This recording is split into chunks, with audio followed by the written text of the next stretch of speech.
Tara, biyahe ulit tayo.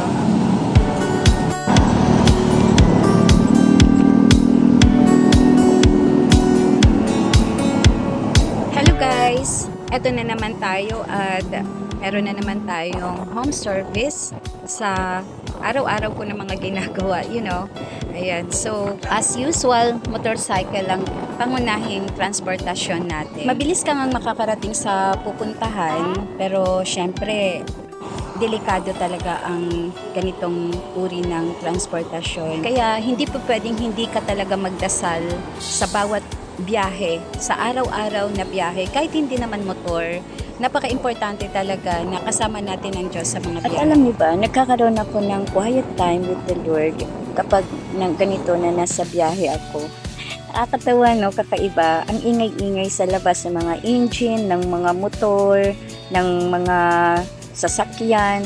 Pero mas dito ko nakakausap ang Diyos. Siguro dahil hindi ako abala sa mga kahit anumang mga gawain. Hindi tulad pag nasa bahay ka o kung nasaan ka man na ang dami mong mga nakikita, ang daming mga nasa utak mo. Ito kasi pag nasa biyahe ka, wala, nakaupo ka lang talaga at wala kang ibang nasa isip. So, mas dito ko nga nakakausap ang Panginoon. One time, sabi ko sa Panginoon, Lord, kailan ko kaya uumpisahan talaga na makapag-focus ako dun sa ministry, yung maghahayo o kaya yung sa Bible study ng mga bata o kaya yung mga mas may edad na. At ang sabi ng Diyos sa akin, lahat ay ibinigay ko na. Nandyan na mga tao, pwede mo nang puntahan. Ang kailangan ko lang sa'yo ay yung oras mo. Bigyan mo ko ng time. At sabi pa niya sa akin, mapalad ka anak dahil binigyan kita ng trabaho na hawak mo ang oras mo.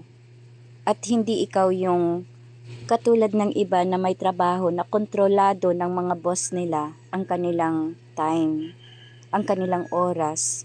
Pero ikaw, kayang-kaya mo. Kayang-kaya mo na makapagbigay ng time sa akin dahil hawak mo ang oras mo. And I am so guilty, really, really guilty. Kasi salo lang ako ng salo doon sa mga binibigay na blessing ng Panginoon.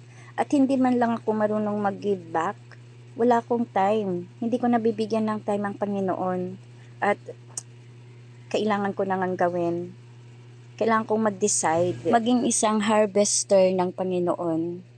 Ang totoong manggagawa ng Panginoon, na kahit ginagawa ko ang trabaho ko bilang isang lactation counselor, ay gagawin ko rin ang trabaho ko sa Panginoon na maging taga-harvest ng mga soul. At masaya ang puso ko na magpagamit sa Panginoong Jesus. At sa kahit anumang hamon ng buhay, tayo ay matapang nahaharap dahil kasama natin ang Diyos. Narito nga ako ngayon sa Pasig para sa aking lactation massage at breastfeeding counseling.